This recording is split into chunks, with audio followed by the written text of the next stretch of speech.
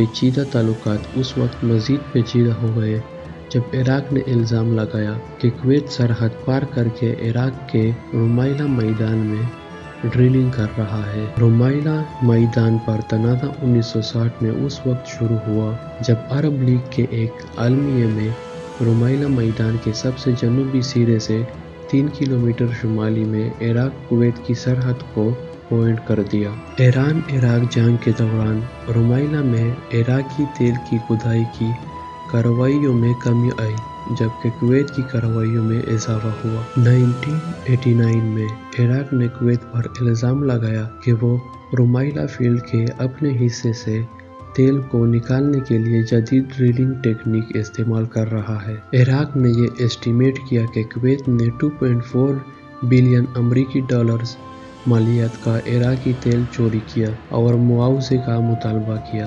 علاقے میں تیل کے کارکنوں کے مطابق عراق کا یہ دعویٰ من گھڑت تھا کیونکہ ان تکنیکوں کی ضرورت کے بغیر رمائلہ کے میدان سے تیل آسانی سے بہتا ہے۔ 26 جولائی 1990 کو عراقی حملے سے صرف چند دن پہلے اوپیک کے حکام نے کہا کہ کویت اور متحدہ عرب امارات نے اپنی تیل کی پیداوار کو 1.5 ملین بیرل تک محدود کرنے کی تجویز پر اتفاق کیا ہے۔ تقریباً 2 ملین بیرل روزانہ وہ پمپ کر رہے تھے۔ اس طرح ممکنہ طور پر کویت اور عراق کے درمیان تیل کی پالیسی پر اختلافات کو حل کیا جا سکتا ہے۔ عراق کی کویت کے بارے میں بنیاد دعووں کی تاریخ تھی۔ 1932 میں آزادی حاصل کرنے کے بعد مملکت عراق نے فوری طور پر اعلان کیا کہ کویت کا شہردم بجا طور پر عراق کا ایک علاقہ ہے، یہ دعویٰ کرتے ہوئے کہ یہ برطانیہ کے بنائے جانے تک عراقی علاقے کا حصہ تھا۔ عبدالکریم قاسم کے ماتحت عراقی جمہوریہ نے بھی کویت کے بارے میں بے بنیاد دعوے کیے تھے۔ تو جی ہاں بھائی، یہ تھی جنگ کی وجوہات جس کی وجہ سے جنگ شروع ہوا تھا۔ اگر ہم جنگ پر آئے تو کویت پر عراقی حملہ 2 اگست 1990 کو شروع ہوا اور گلف وار کا آغاز بھی ہو گیا۔ گلف وار کے بارے میں ہم اگلی ویڈیو میں ڈیٹیل کے ساتھ بات کریں گے۔ تو 4 اگست 1990 کو کویت کو شکست دینے کے بعد عراق نے اگلے 7 ماہ تک ملک پر فوجی قبضہ کر لیا، جس میں کویت کو بہت زیادہ مالی اور جانی نقصان پہنچا۔ اس حملے کی بین الاقوامی سطح پر مذمت کی گئی اور اقوام متحدہ کی سلامتی کونسل نے متعدد قراردادیں منظور کیے جن میں عراق پر زور دیا گیا کہ وہ کویتی سرزمین دستبردار ہو جائے۔ عراقی فوجی نے کویت پر قبضہ جاری رکھا اور اقوام متحدہ کی سلامتی کونسل کے تمام احکامات کی خلاف ورزی کی۔ ابتدائی طور پر جمہوریہ کویت کو کھٹ پتلی ریاست کے طور پر قائم کرنے کے بعد عراق نے 28 اگست 1990 کو پورے ملک کا الحاق کر لیا۔ شمالی کویت صدمیات المیتلا ضلع بن گیا اور اسے موجودہ بصرہ گورنمنٹ میں ضم کر دیا گیا، جبکہ جنوبی کویت کو بالکل نئے کویت گورنریٹ کے طور پر تشکیل دیا گیا۔ نومبر 1990 تک اقوام متحدہ کی سلامتی کونسل کی قرارداد 678 کو اپنانے سے سرکاری طور پر عراق کو الٹیمیٹم جاری کیا گیا کہ وہ 15 جنوری 1991 تک غیر مشروط طور پر دستبردار ہو جائے، ورنہ کویتی سرزمین سے تمام ضروری ذرائع سے ہٹا دیا جائے گا۔ عراق کے ساتھ جنگ کی توقع میں اقوام متحدہ کی سلامتی کونسل نے امریکی زیر قیادت فوجی اتحاد کی اسمبلی کو اجازت دی۔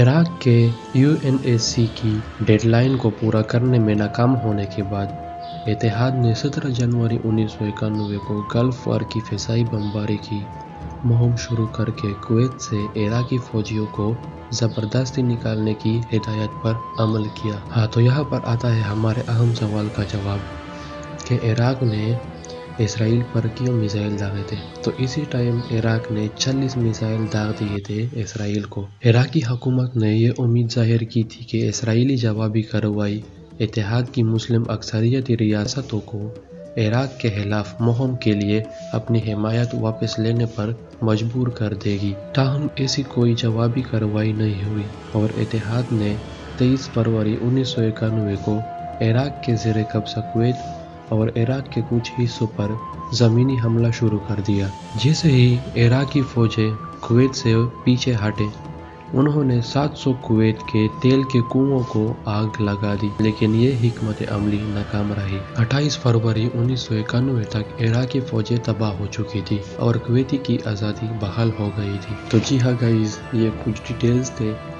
عراق اور کویت کے جنگ کے بارے میں۔